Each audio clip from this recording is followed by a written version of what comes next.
He looks like Katie and Shaq mixed together, my dog. That's how I know you ain't watching the game. You're not watching the games, Pete. That's how I know you ain't watching the game. My brothers, it's a new NBA season, and you know what that means. New faces, new contenders, and a new batch of some of the most appalling takes you've ever seen in your life. And today, we're gonna take a look at some of these takes. The good, the bad, and the downright atrocious.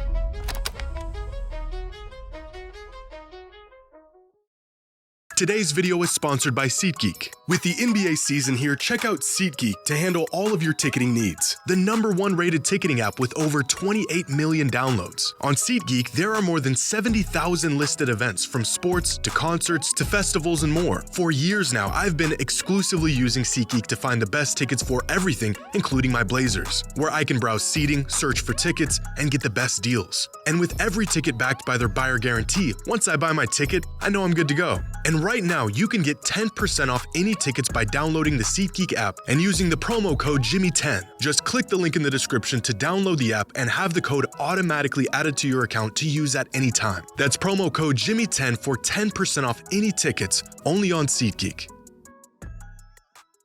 With the new NBA season starting off this week, I took it upon myself to ruin a good NBA tip-off by rummaging through NBA social media for the hottest takes I could find. An endeavor that took me to some dark places, but a sacrifice I'm willing to make. I found some good ones, and I found some other ones. And among these hot takes, here are some of the more interesting ones I came across. Starting with this fan who says Victor Wembanyama will not only win Defensive Player of the Year this season, he will win it for the next 7 seasons in a row. And as crazy as this sounds, I feel like it's not even out of the realm of possibility. At the moment, Victor's preseason odds for Defensive Player of the Year are -175. The kid is favored over the rest of the NBA, and looking at his progression and his numbers from last season, it's clear why he's the heavy favorite. Here are the players with the highest stocks per game over the last decade. That's of course steals and blocks combined. And for even the biggest stat stuffers, averaging 3 stocks a game is a number that will earn you a DPOY, if not, at the least, get you in contention. The players who achieve this mark are usually defensively versatile big men, and the largest total over the last decade belonging to Hassan Whiteside in 2016, with 4.2 stocks per game. Until Wemby blew that and every other total out of the water, with 4.8 stocks per game. Oh wait, those were his stocks as a rookie. Here's his number from last season. But stocks, although enough to persuade some voters, aren't necessarily a great measure of a player's defensive impact. What are good measures, however, are metrics like crafted defensive plus-minus and on-off splits. How big of an impact are you making on defense, and how does your team perform when you're on the court versus off the court? And here is every player in the league last season who logged at least 1,000 minutes charted according to those two metrics. This group here in the top right corner are the players that thrived in both of those defensive metrics. Draymond Green, Rudy Gobert, Alex Caruso, and of course, Victor Wembanyama, the best defensive player in the league in just his 2nd season. But in the future, Wemby will be competing against his peers, the players his age. After all, the kid is only 21 years old. So if we limit this chart to players no older than 25, well, yeah. Of course, winning the award once and winning it 7 times in a row are 2 completely different things. Even if a player deserves an award, voters' fatigue may end up being his biggest obstacle. However, Wemby's gap on the field may just be big enough to overcome this. In a recent survey, GMs across the NBA were asked who they felt was the best defensive player in the league, and to no one's surprise, it was Victor Wembanyama, winning 80% of the votes. Now, what is surprising is that in the 23 years that this survey has been conducted, no player before Wemby has ever been regarded as the best defender in the league with such an overwhelming majority. The highest Giannis ever got was 48% of the votes. The highest Ben Wallace ever got was 38%, KG 44%, Kawhi 67%, Dwight Howard, arguably the greatest defender of the 21st century, managed to get 78% of the votes after winning his 3rd straight DPOY. And then there's Victor, entering just his 3rd season in the league. So if winning the award is just as much about convincing fans and voters of your merits as it is about the actual impact you have on the game, then you might as well ship the award to Wemby's house right now. But the one thing that could prevent him from sweeping this award for the foreseeable future is the very reason why he didn't win it last season. The kid was dealing with an injury, he missed too many games, and he was ineligible for the award, which is a very real possibility as to why he may not end up winning it in future seasons. But as long as he's got 2 good knees and an 8-foot wingspan, it's hard to imagine anyone else earning the award over him for quite a while. So, as crazy as this claim looks, this is a good take. Now, this next take comes from Bill Simmons in a recent podcast he did with Zach Lowe discussing the future of Nikola Jokic's legacy if things fall in his favor this season. Is there a star player with a bigger legacy shift brewing on a pot on the stove than Jokic this year? Because if they win the title and he wins MVP again, I think he's indisputably one of the best 10 players ever. I think that has to be the outcome. I just don't see how he's not on a top 10 list after that. He has to be. But if he gets the second one, the names he's next to immediately, not next to 3 more years, it's next to immediately are like the holy pantheon of NBA players. He has to be with Bird and Magic at that point. Yeah. He's next to them. Yeah. Now, there's a really big if going on here. If Jokic can win another title this season, which in that case would undoubtedly be paired with a Finals MVP and another regular season MVP to go along with it, would that make him not just top 10 all time, but even creeping near top 5 territory, right up there with Bird and Magic? And to me, this is a no-brainer. But to my surprise, this was a scorching take for some fans. Many fans would still have him outside of the top 10, somewhere between 12 and 18, which is absolutely absurd. It's tough to make a top 10 list that's agreed upon, but there is a consensus top 12 that pretty much every fan agrees on, and it's these 12 players in no particular order. And when you compare Jokic's numbers and accomplishments with these guys, assuming he pulls off the season Simmons described, Jokic clearly belongs in this group, and even ahead of a handful of them. There's only 3 players in NBA history who have more than 4 MVPs. Only 5 players in NBA history who have more than 2 Finals MVPs.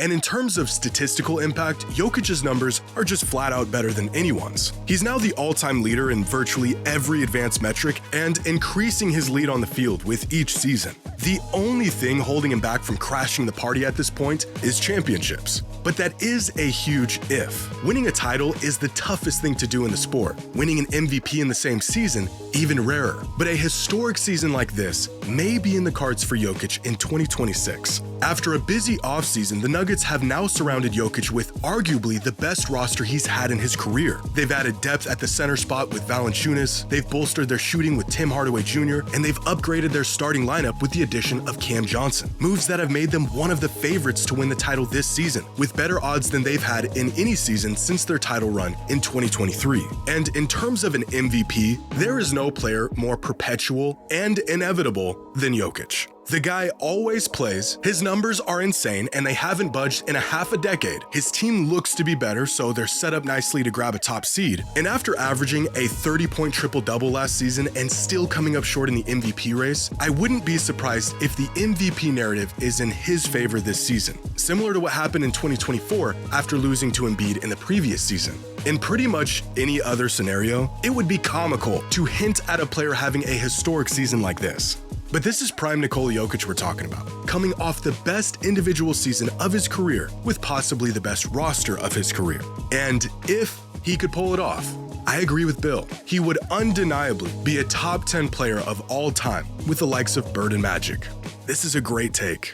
Now, this next take comes from a fan who says Joel Embiid will go down as the biggest what if in NBA history. And although I don't agree with this take, it is nice to see some Embiid appreciation every once in a while. Joel Embiid has been dragged down by injuries about as much as any superstar of the 21st century, even to the extent where the word retirement was being thrown around 18 months after he won an MVP. And after recent physical evaluations, it appears that we will unfortunately never see MVP caliber Embiid again. Now, I understand why a lot of people couldn't care less about the man's game. His headache-inducing play style, the annual playoff regression, the fact that he's intentionally ducked Jokic on numerous occasions, There's always something going on with Embiid. But I could recognize these faults and still see that the guy is one of the most dominant forces of his generation. This is a player who averaged 32 and 11 a night for a 4-season stretch, averaged more points than minutes for an entire season. The only player to do this since Wilt Chamberlain. Less than 2 years ago, Embiid had a 23-game stretch where he averaged 40 points a game on 69% true shooting.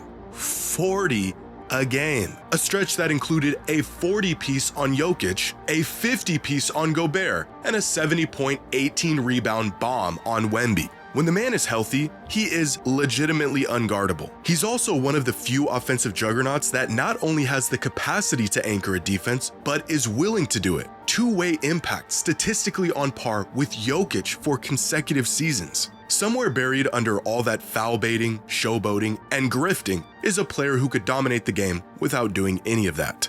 But with that being said, I don't think Embiid can be the biggest what if of all time for all of those reasons. We have already seen him at the peak of his powers for multiple seasons. Insane individual numbers that never culminated into any tangible success in the postseason. Whereas other big what ifs like Derrick Rose and Bill Walton were league MVPs with playoff success, but sustained career-altering injuries before they even hit their peak. They were proven formulas who got hurt the moment they were impacting the league. There's also the what-ifs in the form of players who had all the potential in the world, but got hurt before they could even tap into it. Greg Oden, Penny Hardaway, Brandon Roy, Grant Hill, reduced to a fraction of their abilities so early in their careers, all we were left wondering is what if they hadn't gotten hurt? Having a near career-ending injury just 33 games after hoisting an MVP trophy will certainly get your name thrown into some what-if conversations. But sustaining that injury at 30 is a lot different than sustaining it at 23. For the better part of a decade, we saw the extent to which Embiid could dominate games, so there really isn't much what-if left in the tank. If anything, I would put him in the "it's a shame this guy couldn't stay healthy" category, with players like Tracy McGrady, Kawhi Leonard, Yao Ming, Amari Stoudemire, all-time talents who met their potential but couldn't put it together for more than a season or two at a time without their bodies failing them.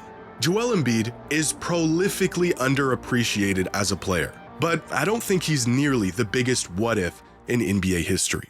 Now, our last take comes from a fan who says the NBA is too talented, stating that the globalization of the game, the increased talent pool, and the new second apron have made teams impatient and left a lot of NBA caliber players out of a job. And although I understand the sentiment, and the NBA is certainly the most talented it's ever been, I don't think the NBA is too talented. The reason why we're now seeing so many talented, capable players miss out on roster spots is because not only has the floor for NBA talent increased drastically over the last decade, but because teams have also gotten drastically smarter over the last decade. Talent alone, for the most part, is no longer enough to keep a spot in the league. Organizations are now prioritizing things like fit and a player's role and how they can contribute and blend into a system over sheer talent and skill set. And regardless of how talented you are, unless you're a superstar, if you aren't a good fit, you won't have a place in the league. This has led to a lot of ultra-talented players completely sitting out of lineups or getting relegated to the G League or overseas, and fans asking, how is that guy not in the league? And the answer usually isn't that they weren't good enough. It's that they weren't a good fit. The inverse of this is also true. Players of lesser talent can end up getting roster spots these days because they may have a specific skill set that fits what a team needs, and they're willing to play into that role. There used to be a time where you could say with confidence that the most talented basketball players in the world were all in the NBA. In fact, before the boom of foreign talent in an expansion league, you could argue that there was a time where the NBA had more roster spots than there were NBA caliber players. But this is no longer the case. Today, there are more players with NBA talent than there are NBA jobs, and more NBA level players not in the NBA than ever before. And while the talent pool continues to grow seemingly exponentially, the number of roster spots has stayed the same. But you can still find examples today of players who are so talented: DeAndre Ayton, Russell Westbrook, Ben Simmons, and on the upper end, Jordan Poole, D'Angelo Russell, Zach LaVine, that teams are more than happy to pay up and have them on their roster regardless of if their playstyle or skill set is conducive to the system. And this approach just isn't good enough to win games in today's NBA. And I think as teams continue to get smarter, we'll see less of this and see even more talent leak out of the NBA. Recently on his podcast, Jaylen Brown had a great take on this. there's so many talented players that are not in the NBA. NBA, I don't think is the best talent in the world currently right now. They're taking like the utility guy draft approach, where they just drafting guys that they know are not going to be stars, but will be great role players to develop. So the actually most talented players, it's a lot of talented guys that's not in the NBA right now. I agree with that. The game has changed. I think in the 90s and the 2000s, the best players was in the league. Yeah.